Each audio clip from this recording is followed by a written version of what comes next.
today during the Fed's news conference, Chair Powell was asked if he thought the Fed was behind the curve on getting inflation under control. Here's how he responded to that question. I think that the data that we got toward the end of the fall was a really strong signal that inflation is more persistent and higher, and that the risk of it remaining higher for longer has grown.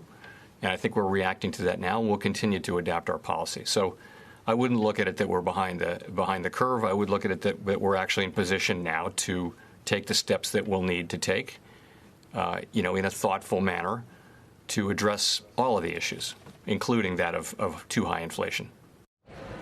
Mark, your read on what the Fed chair said this afternoon. Is he playing offense or defense right now? I think he's playing both. I mean, I think he has the inclination to act as accordingly. And all the naysayers from weeks past, I think, are somewhat quieted after today, because I think the answers to those questions show that he has the tools ready and at his disposal, and he will act accordingly. And I think we're going to learn a lot over the next coming quarters about how fast the consumer is continuing to spend and how quick employment continues to rise.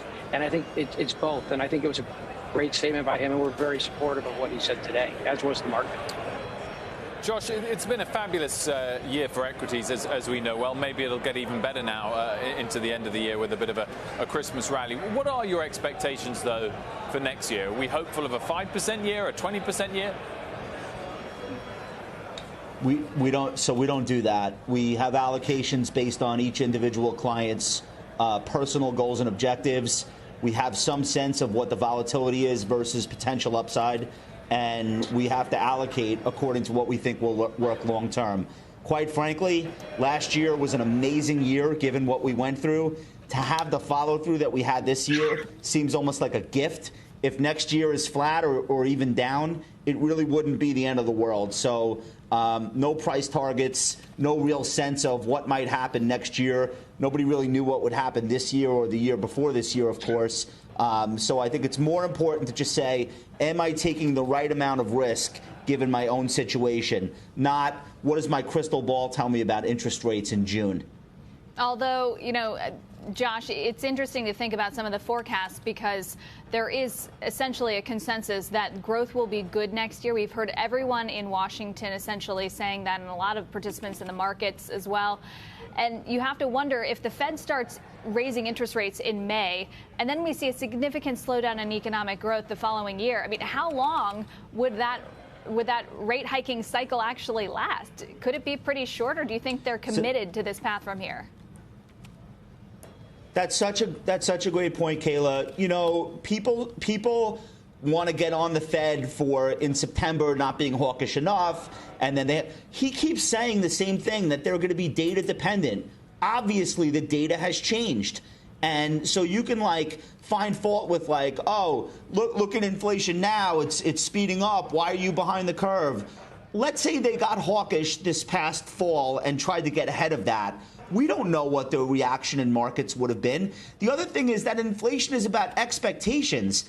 And when you look at 5-year expectations, forget about next year's expectations, look at 5-year, the market sees 2.6% as being the 5-year expectation, which is back toward trend, very close toward trend of what we've experienced over the last 5 years. So I think it's not that the Fed will always be right or will always save the market or whatever.